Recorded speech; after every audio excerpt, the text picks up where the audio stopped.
وہ دودھ نہیں دیتا، انڈے نہیں دیتا، وہ اتنا کمزور ہے کہ خود ہل بھی نہیں چلا سکتا، گاڑی بھی نہیں کھینچ سکتا، وہ اتنا تیز بھی نہیں دوڑ سکتا کہ خرگوش تک کو پکڑ لے۔ اس پر بھی ہم تمام جانوروں کا مالک بنا بیٹھا ہے۔ وہ ہم سب کو الگ الگ کام پر لگاتا ہے اور صرف ضرورت بھر کا کھانا دیتا ہے، اتنا کہ فاقے سے مر نہ جاویں۔ باقی وہ خود اپنے لیے رکھ لیتا ہے۔ ہمارا گوبر ان کے کھیتوں کے لیے کھاد مہیا کرتا ہے اور ہم اپنی محنت و مشقت سے کھیتوں کو جوتتے ہیں۔ اس پر بھی ہم کھال اور ہڈی ہو رہے ہیں۔ اے گایوں، تم نے سال بھر میں کتنے 100 من دودھ دیا ہوگا؟ بتاؤ کہ یہ سب دودھ کہاں گیا؟ یہ تو تمہارے نونہالوں کو پلانے کے لیے تھا، لیکن کیا تم جانتے ہو کہ وہ سب تمہارے دشمنوں کے حلق میں اتر گیا؟ اے مرغیوں، تم نے سال بھر میں کتنے 1000 انڈے دیے ہوں گے؟ ان میں سے تم نے کتنے بچے نکالے؟ وہ انڈے بھی اس آدمی نے بازار میں بیچ دیے اور رقم خود رکھ لی۔ اے کلوور، وہ تمہارے خوبصورت چاروں بچڑے کہاں ہیں؟ وہ جو تمہارے دل کی ٹھنڈک اور بڑھاپے کا سہارا تھے، وہ تو سب 1 سال کی عمر ہوتے ہی فروخت کر دیے گئے، اور اب تم انہیں زندگی میں کبھی نہ دیکھ سکو گی۔ یہ آدمی ہمیں ہماری یہ بدبخت زندگی بھی پوری نہیں ہونے دیتا۔ مجھے خود کوئی گلہ یا شکوہ نہیں، کیونکہ میں ان خوش نصیب جانوروں میں سے ہوں جنہوں نے عمر کے 12 سال پورے کر لیے ہیں۔ میری اولاد 400 سے تجاوز کر چکی ہے۔ بس یہی ایک سور کی فطری زندگی ہوتی ہے جو مجھے پوری پوری حاصل ہوئی، لیکن عام طور پر یہاں جانوروں کا انجام چھری تلے ہی ہوتا ہے۔ اے باکسر، جب تمہارے عضلات ڈھیلے پڑ جائیں گے اور تمہاری یہ توانائی سلب ہو جائے گی تو جونز تمہیں قصاب کے ہاتھ بیچ دے گا، جو تمہارے گوشت کو، تمہاری کھال کو اور تمہاری ہڈیوں تک کو فروخت کر دے گا۔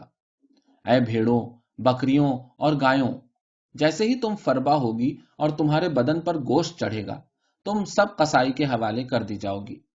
اے نوجوانوں جو آج میرے سامنے بیٹھے ہوئے ہو، غور سے سنو۔ ذرا سوچو کہ 1 سال کے اندر ہی تم جوئے کے بوجھ سے چیخیں مارنے لگو گے۔ اور اے کتو، سنو، جب تم بوڑھے ہو جاؤ گے، تمہارے دانت گر جائیں گے اور تم دوڑ نہ سکو گے، تو جونز تمہاری گردن میں پتھر باندھ کر پوکھر میں ڈبو دے گا۔ اے میرے دوستوں اور اے میرے عزیزوں، کیا یہ روز روشن کی طرح عیاں نہیں ہے کہ ہماری زندگی کی تمام تلخیاں اور دنیا کی ساری برائیاں صرف آدمی ہی کی خود غرضی، انانیت اور اس کی آمریت سے پیدا ہوتی ہیں؟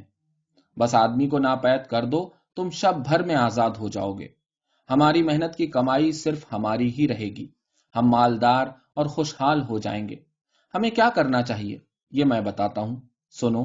ہمیں چاہیے کہ ہم دن رات جان و دل کھپا کر آدمی کی نسل کو فنا کرنے میں لگ جائیں۔ میرے دوستوں اور ساتھیوں، آج یہی ایک پیغام ہے میرا تمہارے لیے، بس انقلاب۔ مجھے نہیں معلوم کہ یہ انقلاب کب آئے گا، کل، 1 ہفتے میں، 1 سال میں یا 100 سال میں۔ مجھے اس کا پورا یقین ہے، بالکل ایسے ہی جیسے یہ سبز گھاس میرے پیروں تلے ہے، کہ یہ انقلاب آئے گا ضرور، جلد یا بدیر یہ انقلاب آئے گا اور ضرور آئے گا۔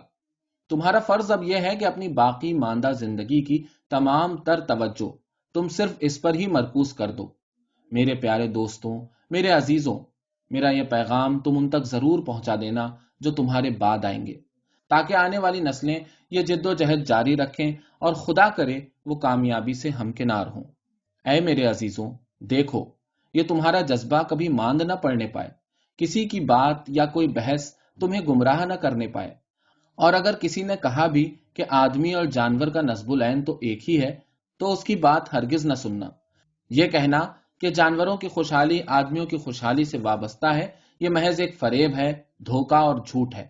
آدمی سوائے اپنے کسی اور کے حالات سے ہرگز دلچسپی نہیں رکھتا۔ آج سے ہم سب جانوروں میں مکمل اتحاد اور یکجہتی کا مظاہرہ ہونا چاہیے۔ سارے آدمی ہمارے دشمن اور تمام جانور ہمارے دوست ہیں۔ 2 پیر رکھنے والا ہمارا دشمن ہے اور جس کے 4 پیر ہیں وہی ہمارا دوست ہے۔ یہ بھی یاد رکھنا کہ کبھی بھی آدمی کی نقل نہ کرنا، اس جیسی اپنی شکل نہ بنانا، اور جب بھی تم اس پر فتح پالو تو اس کے گناہوں کو نہ اپنانا۔ شراب کبھی نہ پینا، تمباکو بھی نہ پینا، نہ کھانا، کپڑے نہ پہننا اور نہ پلنگ پر کبھی سونا، نہ مکانوں میں ان کی طرح رہنا، نہ پیسے کو ہاتھ لگانا، نہ کسی تجارت یا کاروبار میں ملوث ہونا۔ دیکھو، آدمی کی یہ تمام حرکتیں گناہ کبیرہ ہیں۔ اور ہاں، یاد رکھنا، میجر نے کہا، سب سے بڑی بات یہ ہے کہ کوئی جانور کسی جانور پر کبھی جبر نہ کرے. کمزور اور طاقتور، عقل مند اور بے وقوف، چالاک اور گاؤدی، سب جانور بھائی بھائی ہیں. ہم سب جانور ایک قوم ہیں. اتنا کہنے کے بعد بوڑھے میجر نے کہا، لو اب وہ خواب سنو جو میں نے کل رات دیکھا تھا. یہ خواب ایسا ہے کہ بیان نہیں کیا جا سکتا. یہ خواب ہے اس سرزمین کا جو آدمی کے فنا ہونے کے بعد ہی نظر آئے گی. البتہ اس خواب نے مجھے وہ سب کچھ ضرور یاد دلا دیا جس کو میں خود بھول چکا تھا. یہ بڑی پرانی بات ہے جب میں خود ایک چھوٹا بچہ تھا. میری ماں اور دوسرے سور ایک ساتھ مل کر ایک گانا گایا کرتے تھے جس کی دھن اور شروع کے 3 بول ہی انہیں یاد رہ گئے تھے، اور وہ بار بار صرف انہی کو دہراتے رہتے تھے. اپنے ایام طفلی میں مجھے وہ دھن خوب آتی تھی اور وہ بول بھی یاد تھے، لیکن اب اتنی مدت گزر جانے کے بعد وہ سب باتیں اور یادیں میرے ذہن سے مٹ چکی تھیں. لیکن کل رات کے خواب میں وہ سب کچھ دیکھ لیا. ان سب باتوں کی یاد آوری ہو گئی، اور تو اور مجھے اس گیت کے بول بھی یاد آ گئے، بالکل وہی جو میرے بچپن میں سارے جانور مل کر گایا کرتے تھے اور جو صدیوں سے سینہ بسینہ ہم تک پہنچے ہیں. اے میرے عزیزوں، وہی نغمہ آج میں تمہیں سناؤں گا. گو میں اب بہت بوڑھا ہو چکا ہوں، میری آواز بھی کافی کمزور ہو گئی ہے، لیکن جب میں تمہیں یہ بول اور یہ دھن سکھا دوں گا تو تم سب مل کر اسے بخوبی گالو گے. وہ بول یہ ہیں: جانور انگلستان کے، رہبر انگلستان کے. گو میجر کی آواز میں ارتعاش تھا اور وہ بھرا رہی تھی، پھر بھی یہ بول اس نے ایسی مدھر دھن اور پرسوز آواز سے گائے کہ سننے والوں کے دل ہل گئے.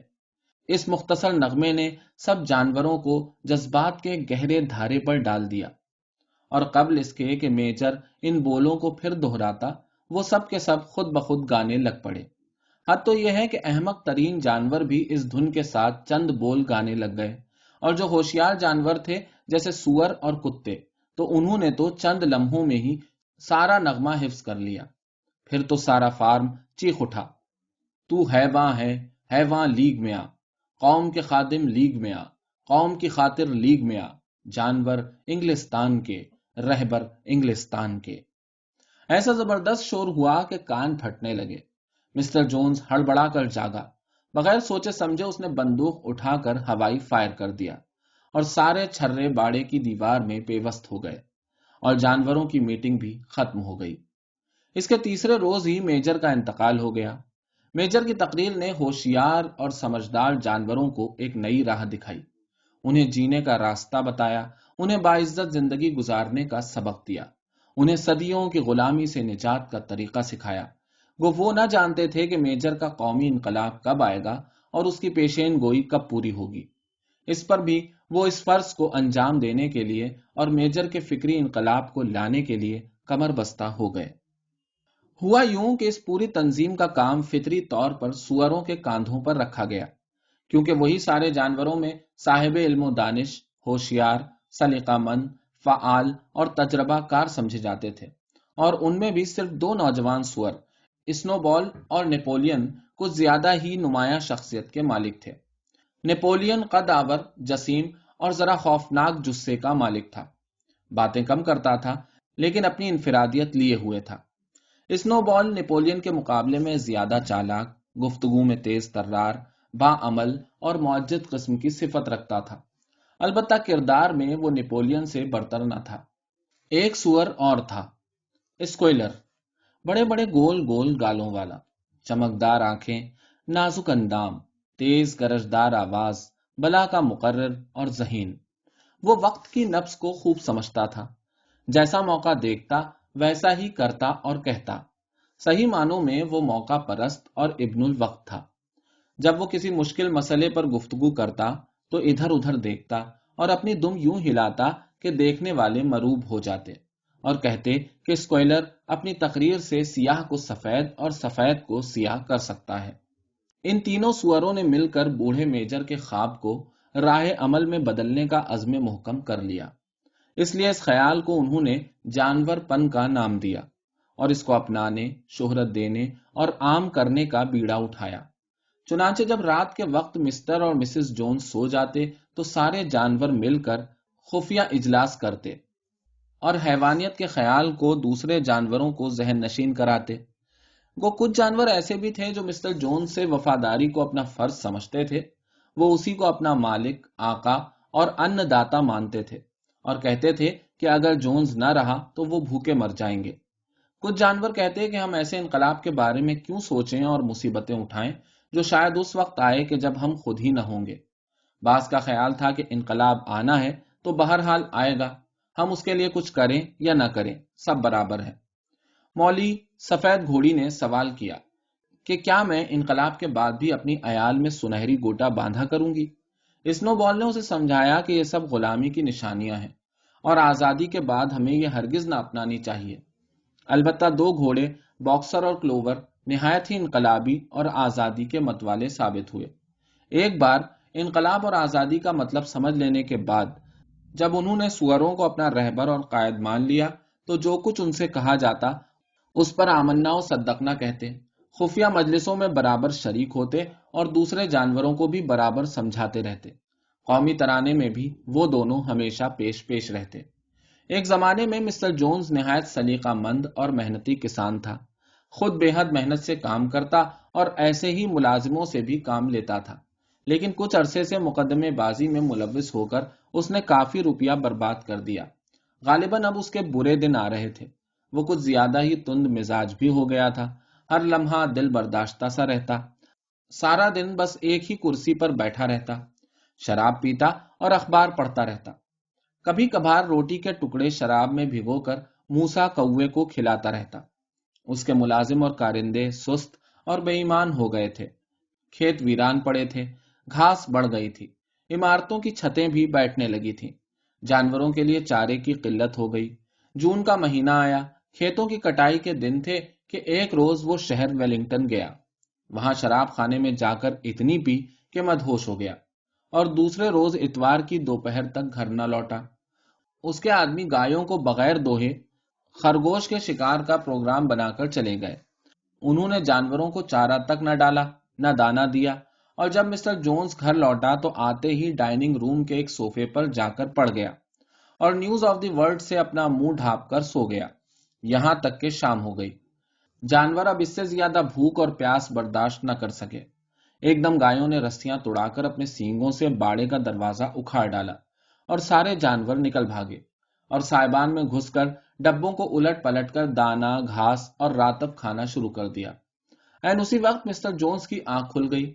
بس وہ فوراً ہی ان 3-4 آدمیوں کو جو گھر پر رہ گئے تھے لے کر سائبان میں آ گیا، اور وہاں آتے ہی ان لوگوں نے جانوروں پر ڈنڈے اور ہنٹر برسانے شروع کر دیے۔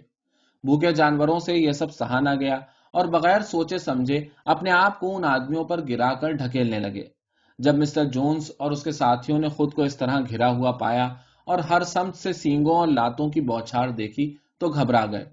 ان جانوروں کو ایسی حرکت کرتے انہوں نے کبھی نہ دیکھا تھا، اس لیے وہ ان کے اس جنگجو یانہ انداز اور یکایک یلغار سے بوکھلا گئے۔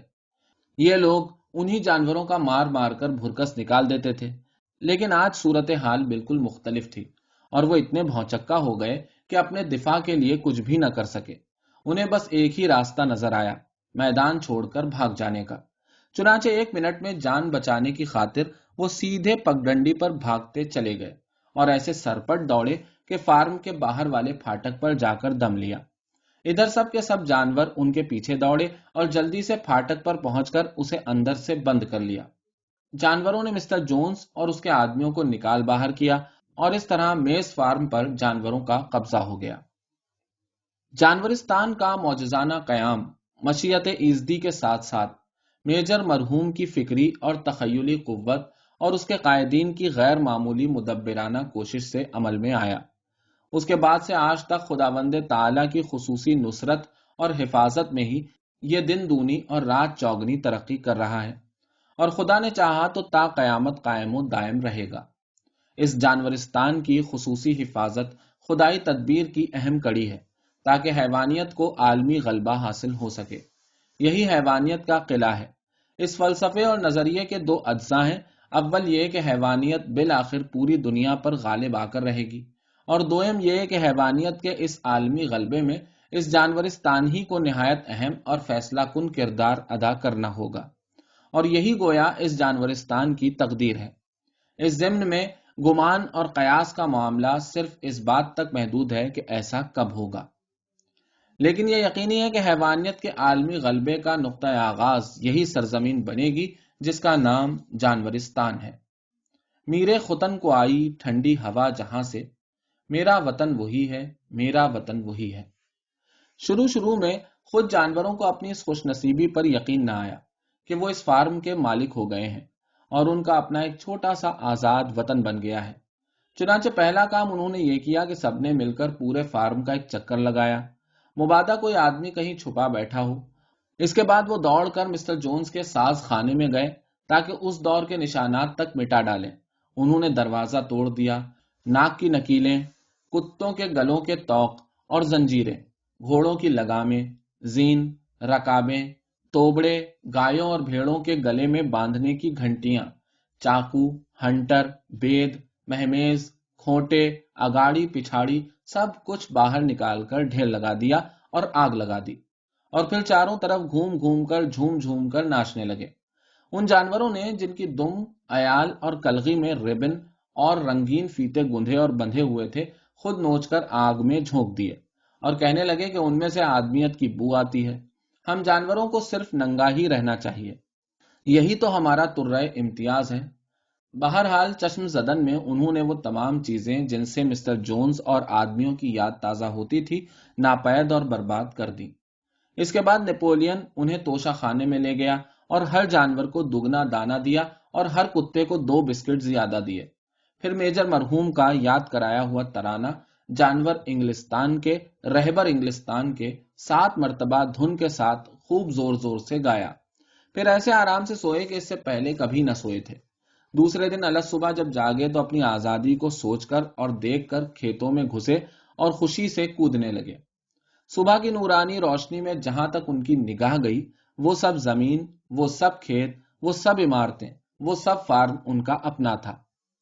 وہ خوشی سے پھول گئے اور ایک دوسرے سے چمٹ گئے، شبنم و سبزے میں لوٹے مارنے لگے، منہ بھر بھر کر گھاس کی تازہ پتیوں کو کھانے لگے، زمین کی سوندھی مٹی کو ٹھوکروں سے کھود کر سونگتے، کھیتوں، کھلیانوں، باغیچوں، کیاریوں اور پوکھروں کو پیار بھری نظروں سے دیکھتے۔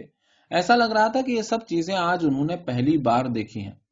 انہیں اب بھی یقین نہیں آ رہا تھا کہ یہ سب ان کی اپنی ملکیت ہے۔ آخر کار وہ اس حویلی میں گئے جہاں مسٹر اور مسز جونز رہا کرتے تھے۔ وہ سب دروازے کے سامنے آن کر کھڑے ہو گئے۔ اب تو یہ ان کا اپنا تھا۔ نیپولین اور اسنو بال نے زور سے دھکا دے کر دروازہ کھول دیا اور ان دونوں کے پیچھے پیچھے سارے جانور ایک قطار میں ایک ایک کر کے اندر داخل ہونے لگے۔ وہ اتنے احتیاط سے اندر جا رہے تھے کہ کہیں ایسا نہ ہو کہ کوئی شے اپنی جگہ سے ہل جائے۔ چپکے چپکے سرگوشی کرتے، کمرے کمرے میں جھانکتے، وہ سب مسٹر جونز کے تعیش پر حیران و ششدر رہ گئے۔ مسہری پر مچھردانی، ریشمی گدے، نرم تکیے، کھڑکیوں اور دروازوں پر مخملی پردے، فرش پر زرعی قالین، قد آدم آئینے، قیمتی اور آرام دہ کرسیاں، نرم اور کشادہ صوفے، مینٹل پیس پر کوئن وکٹوریا کی تصویر، دیوار پر خوبصورت گھڑیال، باورچی خانے میں سور، گائے اور ہرن کی رانیں لٹک رہی تھیں، اور بڑے بڑے گوشت کے پارچے فریج میں رکھے ہوئے تھے۔ اسنو بال اور نیپولین نے یہ سب گوشت نکال کر فوراً دفنا دیا۔ ادھر باکسر نے شراب کی بوتلوں کو ٹھوکر مار مار کر توڑا اور بہا دیا۔ ان کے علاوہ محل سرا کی کسی چیز کو ہاتھ تک نہ لگایا۔ اسنو بال نے اسی وقت فیصلہ کر کے اعلان کر دیا کہ یہ عمارت بما پورے سامان آج سے قومی عجائب خانے میں تبدیل کر دی گئی ہے اور اس میں اب کوئی کبھی نہ رہے گا۔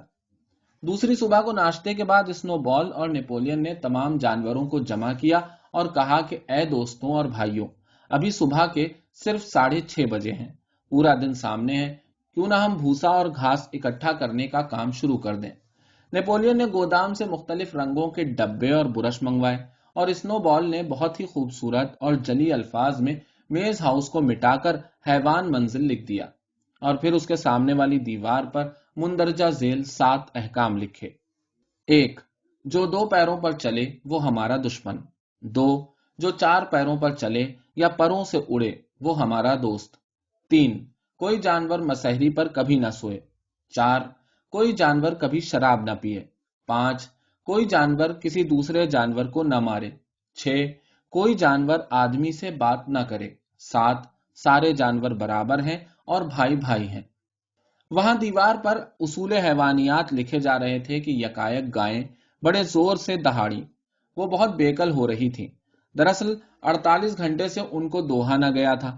سوروں نے فوراً بالٹیاں منگوائیں اور گایوں کو اچھی طرح دوہا۔ 5 بالٹیاں دودھ نکالا۔ کسی نے پوچھا اس دودھ کا اب کیا ہوگا؟ ایک مرغی بولی، مسٹر جونز کبھی کبھی اسے ہمارے دانے میں ملاتا تھا۔ نیپولین بولا، تم دودھ کی فکر بیکار کرتے ہو، یہ ہم پر چھوڑ دو، اس کا کچھ نہ کچھ ہو جائے گا۔ اس وقت فصل کے کاٹنے کا مسئلہ اہم ہے۔ جاؤ، اسنو بال تمہاری رہبری کرے گا اور تھوڑی دیر بعد میں بھی آ جاؤں گا۔ آگے بڑھو عزیزوں، فصل اب ہمارا انتظار کر رہی ہے۔ کل جانور اکٹھے ہو کر کھیتوں پر چلے گئے اور سخت دھوپ اور گرمی میں دن بھر محنت سے کام کرتے رہے۔ باکسر اور کلوور نے دن بھر دائیں کی۔ اب نہ تو انہیں لگام کی ضرورت تھی نہ رسے اور ہنٹر کی۔ بس ایک سور تھوڑے تھوڑے وقفے سے چلتا رہتا اور آواز لگاتا، ہاں دوستوں، چلتے رہو، کام کرو کام۔ 2-3 ہی دن میں انہوں نے پوری فصل کاٹ کے دائن کر کے غلے کا انبار لگا دیا۔ مرغیوں، کبوتروں اور بطخوں نے دانا دانا ڈھونڈ کر نکالا اور کسی نے ایک دانا تک نہ کھایا نہ چرایا۔ اس کے بعد گرمیوں بھر کھیتوں میں جتائی ہوئی، میجیں ہوئیں، پھر بوائی بھی ہو گئی۔ جانور بہت خوش تھے۔ سور دراصل زیادہ چالاک تھے، خود کام نہیں کرتے تھے، بس احکامات اور ہدایات دیتے یا نگرانی کرتے۔ ایک طرح سے انہوں نے لیڈرشپ سنبھال لی تھی۔ لیکن جانور ان باتوں سے بے نیاز تھے۔ نہ انہیں ان کی خود نمائی بری لگی، نہ وہ ان کے تحکمانہ برتاؤ سے ناخوش ہوئے۔ وہ تو محنت اور لگن سے مل جل کر اس آزاد خطہ ارض کو مثالی مملکت بنانے میں لگے ہوئے تھے۔ تمام دن کی محنت شاقہ کے بعد جب وہ کھانا کھانے بیٹھتے تو ہر نوالا نعمت غیر مترقبہ ہوتا، اس لیے کہ یہ سب ان کا اپنا تھا، خود ان کا اگایا ہوا، ان کا کاٹا ہوا، صرف ان کے لیے۔ یہ اب کسی آقا کا عطیہ نہ تھا، کسی مالک کی دین نہ تھی، کسی حاکم کی بخشش نہ تھی، اور اب ہر جانور کو کھانے کے لیے کچھ سوا ہی ملتا تھا۔ باکسر واقعی بہت محنتی ثابت ہوا۔ وہ ہر لمحہ صرف یہی کہتا کہ میں اب اور محنت سے کام کروں گا۔ سب جانور اپنی اپنی اہلیت اور ہمت کے مطابق مستقل کام کرتے رہتے۔ اب کسی کو کوئی شکوہ نہ ہوتا کہ خوراک کم ملی، آپس میں لڑائی جھگڑا، فتنہ فساد، مار پیٹ، رشک و حسد گئے زمانے کی باتیں ہو گئیں۔ مولی بلی صبح اٹھنے میں ذرا سست تھی اور ناشتہ کر کے جلدی سے چلی بھی جاتی تھی۔ کام سے اکثر و بیشتر غائب رہتی، لیکن کھانے کے وقت ضرور آ جاتی اور ایسے بہانے بناتی اور ایسی محبت سے خرخراتی کہ اس کی نیک نیتی پر شک کرنا مشکل ہو جاتا۔ بوڑھا بینجامن البتہ انقلاب کے بعد بھی نہ بدلا اور اسی سست رفتاری سے کام کرتا رہا جیسے وہ مسٹر جونز کے زمانے میں کرتا تھا۔ انقلاب سے پہلے اور انقلاب کے بعد بھی اس نے اپنے اطوار نہ بدلے، نہ اس نے اپنی رائے کا کبھی اظہار ہی کیا۔ اگر کوئی اس سے پوچھتا کہ کیا وہ مسٹر جونز کے چلے جانے سے خوش نہیں ہے تو وہ صرف اتنا کہتا، گدھے کی عمر بہت لمبی ہوتی ہے، تم نے کبھی مرا ہوا گدھا نہ دیکھا ہوگا۔ یہ سن کر سب لاجواب ہو جاتے اور کچھ نہ کہتے۔ ہر اتوار کو چھٹی ہوتی، ناشتہ دیر سے ہوتا اور اس کے بعد سبز پرچم لہرایا جاتا جو اسنو بال نے ساز خانے کے ایک میز پوش سے بنایا تھا۔ سبز رنگ انگلینڈ کے سبززاروں کی نمائندگی کرتا ہے۔ سینگ اور کھر، جمہوریت حیوانات کا نشان، اس پرچم پر بنائے گئے تھے۔ پرچم کشائی کے وقت تمام جانور قطار در قطار میدان میں کھڑے ہو جاتے۔ اسے وہ اپنی مجلس مشاورت کہتے۔ یہیں ہفتے بھر کا پروگرام بنایا جاتا، قرار دادیں پیش کی جاتی جو ہمیشہ سور ہی پیش کرتے۔ بحث و مباحثے میں بھی صرف وہی حصہ لیتے تھے، سارے دوسرے جانور تو بس رائے دینا جانتے تھے۔ البتہ نیپولین اور اسنو بال کبھی کسی بات پر متفق نہ ہوتے تھے۔ جارج برنارڈ شاہ نے کیا سچی بات کہی ہے کہ جب دو آدمی کسی اختلاف اور بحث کے بغیر ایک مسئلے پر متفق ہو جائیں تو وہ دونوں احمق ہیں۔ ذرا ذرا سی باتوں پر زبردست مباحثے ہوتے، 3 دن گزر جاتے اور آخر وہ کثرت رائے ہی سے منظور ہوتے جس میں سارے جانور حصہ لیتے۔ مثلاً جانوروں کی پینشن کی عمر کی حد مقرر کرنے کے لیے سوروں نے پورے 8 دن تک بحث کی، پھر رائے شماری سے ہی معاملہ طے پایا۔ ایسی تمام مجلسیں قومی ترانوں پر ختم ہوتی، شام بالعموم سیر و تفریح، مشاعروں یا دعوتوں میں گزرتی۔ سوروں نے توشے خانے اور زین خانے میں اپنے دفاتر بنا لیے، جہاں کمہار،